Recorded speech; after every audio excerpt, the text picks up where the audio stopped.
Everyone, you may be wondering, why is Joel always talking about Bitkey, the best way to secure your Bitcoin? Like, can't you just keep it on Coinbase or River, or why can't you just buy one of the Bitcoin ETFs? And the answer is you can do any of those things, but there are downsides. And in my opinion, very clearly, the downsides of any of those options are more significant than the downsides of using Bitkey, for example. So any way that you secure your money has downsides. So if you have US dollars, you can keep them in the bank. But in the bank, those dollars are not really yours. I mean, countries have bail-ins and bailouts where the money is not accessible. You can have your account frozen. At some point, the government can decide you have too much money, right? And take some of it. It happens. Less in the United States, but it's happened internationally. Even if you have gold, you can store your gold at a bank, as many people did. And they found out with Executive Order 6102 in 1933, the government all of a sudden forced everyone to sell its gold at $20 an ounce when it was worth $35 an ounce.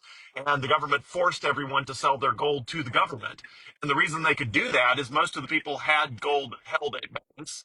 And so the government just went to the five biggest banks and said, hand over all the gold. And they did. And yours was, your gold was gone. Um, Anyway, so Bitkey is an incredible way of storing and securing Bitcoin. And I want to talk through how it's better than each of the other options. First, let me start with the Bitcoin ETFs. If you just care about the economic rewards of Bitcoin, meaning you only care about just the economic upside, you can buy one of the Bitcoin ETFs, which is IBIT, which is the BlackRock Bitcoin ETF, or FBTC, which is the Fidelity Bitcoin ETF.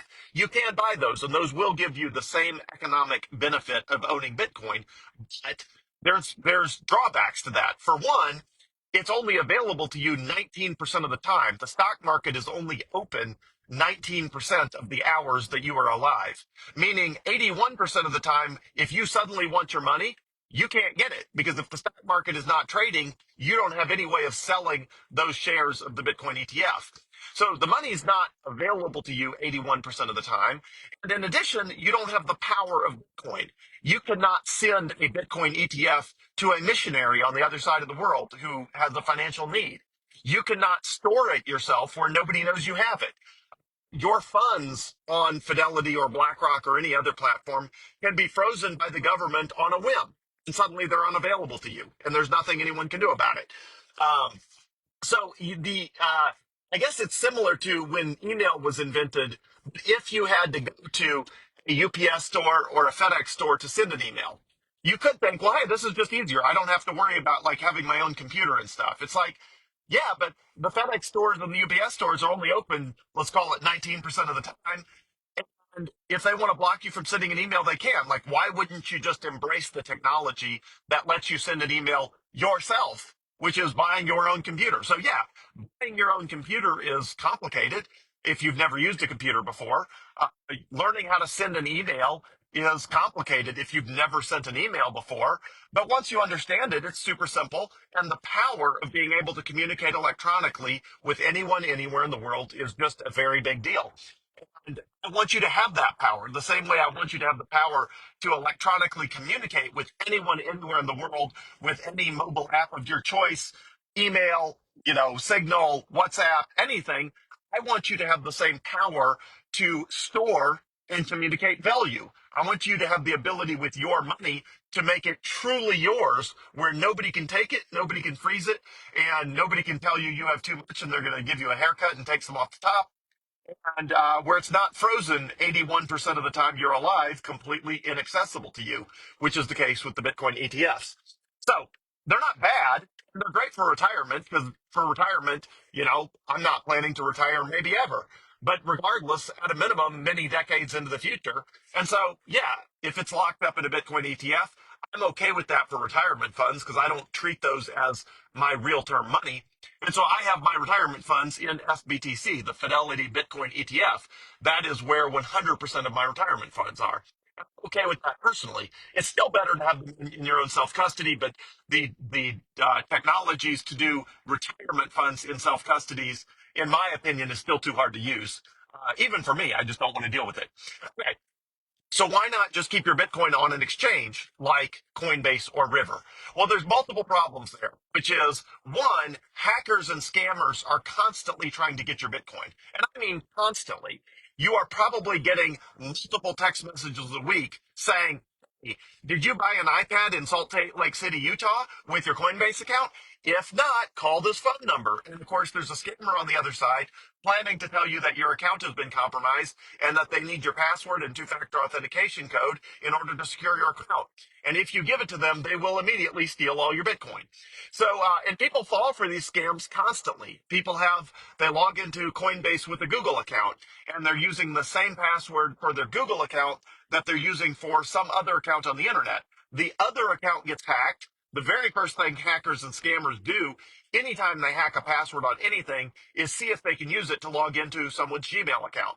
So they use your Gmail account and the password associated with your Gmail account that they got from Men's Warehouse or some random, whatever it is that got hacked. They try it on Google. And if they try it on Google and you don't have two-factor authentication enabled on your Google account, then they're into your Google account. And now they have all your passwords with your Google Password Manager. And they have your two-factor authentication codes if you use Google Authenticator.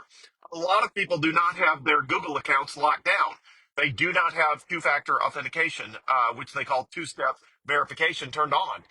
You absolutely positively need to do that. If you do not have two-step verification turned on your Google account, you absolutely pause this video, go do that right now. You absolutely will get hacked. So people are getting hacked constantly. Not so much on River. River is a much smaller exchange, but Coinbase accounts are getting hacked on Coinbase all the time. People who are just they don't they're reusing passwords. They didn't realize they didn't have two-factor authentication turned on their Google account. Anyway, and Bitkey just saves you from all of that. Bitkey secures your Bitcoin in a way that no centralized exchange ever can. Coinbase, River, none of them can secure your Bitcoin as effectively as Bitkey. And Bitkey can secure your Bitcoin so securely because it's something you physically have, which means nobody can take your Bitcoin because they don't have the thing you physically have. And in the case of Bitkey, they've got all sorts of ways to recover it if you lose your Bitkey device and all that sort of stuff. So it's what's called self custody, meaning you actually own it and the Bitcoin is actually within your own self custody, meaning you control it. That also means your account cannot be frozen. So I've had at various points Bitcoin that is on centralized exchanges that was where the account was restricted.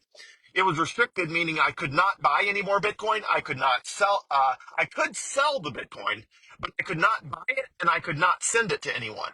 So it's basically frozen. Now, again, I can liquidate it to US dollars and I can push those US dollars back to my bank account, but that's not what I wanted to do. I wanted to own the Bitcoin.